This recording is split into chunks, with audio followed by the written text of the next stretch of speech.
About to hop on a call here. Jonas has a contract out on the seller who's going through a subject to agreement, is worried about what happens if you don't pay. We're going to try to overcome these objections, see if we can get the deal closed. Excellent. I heard you had some, questions on worst case scenarios. And, what happens if we don't make a payment? Who's responsible for what? And then, of course, maybe some specific verbiage. What exactly is kind of troubling you? Well, I'm looking up here in the first paragraph. It's about the third or fourth line down. On the first page? No, second page. It's the addendum. The addendums, okay. Sure. It says, by purchasing the property subject to the existing loans, buyer is not assuming seller's payment obligation as the existing loans. Shall remain liable and obligated for the payment of the existing loan, and the existing loan shall remain in the seller's name. Okay, so I kind of understand that, but there's I don't see any transition there where the your company is actually making a monthly payment. Correct. Yeah. No, 100%. And that is a common question that we get all the time. And the reason for that is because to do these kinds of transactions, the reason that these can be advantageous is because we are taking over a mortgage that makes sense for us, that if we got it at today's prices, this deal wouldn't make sense. So if I bought this house, or this piece of land, I'd be paying 6, 7, sometimes 8% on this. Same thing if I went with a hard money broker on this opportunity. The reason it's advantageous is because you already have that loan in place. So there's already an obligation on your side for that mortgage. We're just taking over that position and making the payments. Now, just like when you buy a car, you have a responsibility to make your car payment, but they can't actually force you to make the car payment. Of course, there's repercussions if you don't, like they repo your car in the middle of the night.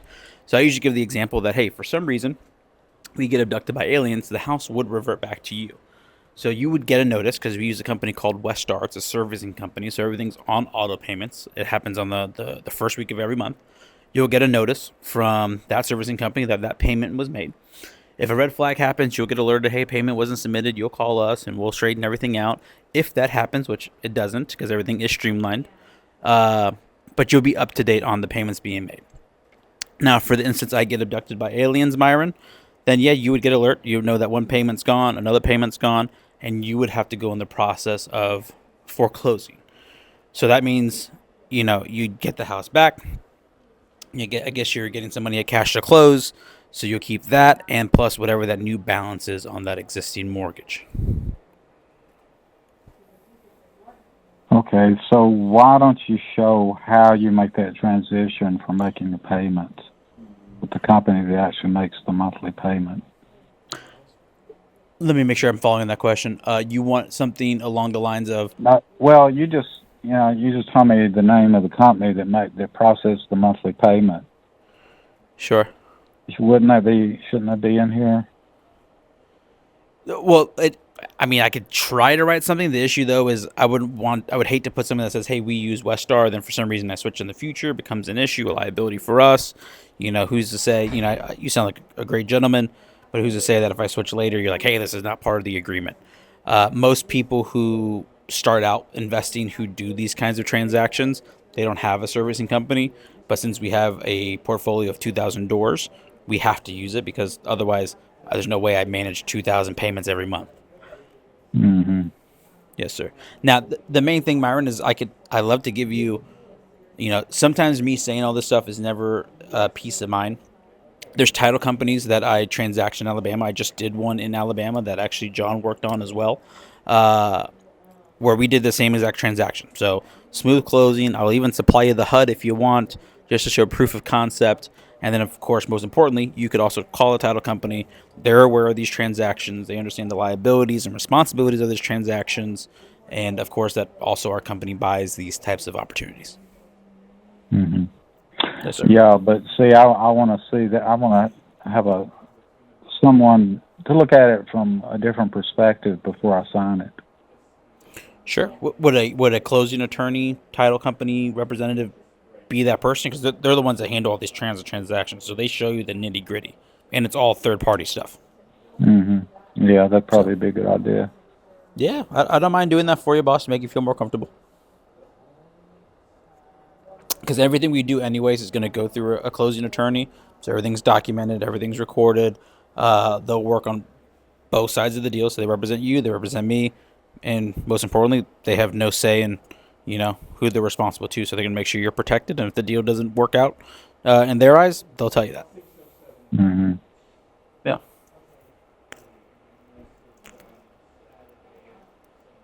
So, I can find a closing attorney here in Huntsville. Yeah, that's fine. Of course, I guess that would be. I guess they have a minimal fee, right?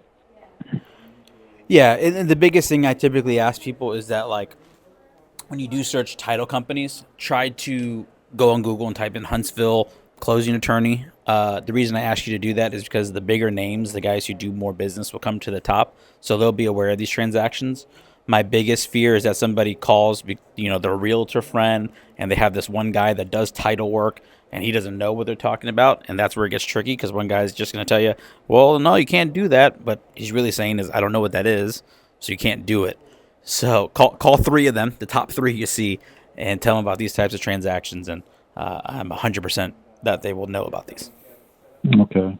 Yeah, I can do that, for sure. Okay. Is there anything else, Myron, I could help you with, sir? I think that's it for right now. Sure. John mentioned to me that... Go ahead. That was a performance... What was it, a performance deed?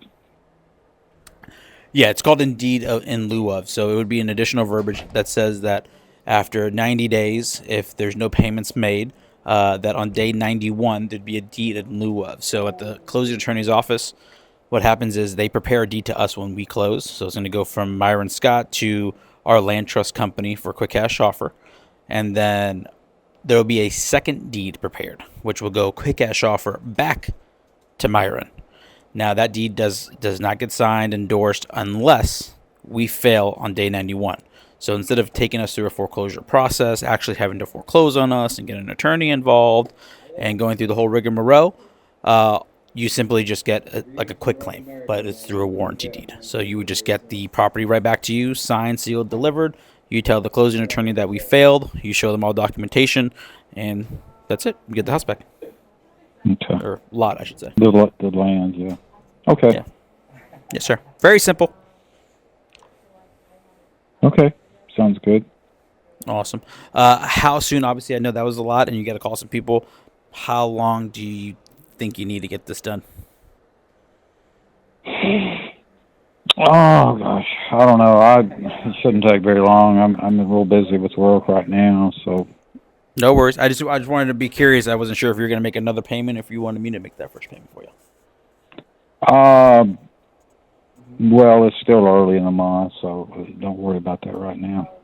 No worries. So keep me updated, all right? Okay, for sure. Okay. All right, man. I appreciate you, sir. And again, my name's Anthony. If you have any questions, if you talk to a title company and they tell you to ask me this, ask me that, feel free, boss. I'm here to answer all your questions. All right. Thank you. Thanks, Myron. Have a good one. Bye. Very nice guy. Yeah, super nice. He just has concerns, questions. I'm not going to force him into the fucking subject too, but everything I said, I think, made sense to him. My biggest thing on those is that, like, they just never know who to talk to. Because it's like, you can say everything nice and dandy, put it in a bow, but he's like, I don't know you still. It sounds good in theory. And then I come on and I can give reassurance, explain some stories, explain some processes. That's why I use the example for Gail's property. But then it's like, who really can do this? Well, let's use the companies that actually do the transactions that fucking give warranty deeds. And then he's like, that's a good idea. So I'm like, okay. And then I had to explain to him, like, don't fucking use a schmuck. Go do it appropriately. Go on Google, find the best people there. Go. So, yeah, we'll go from there.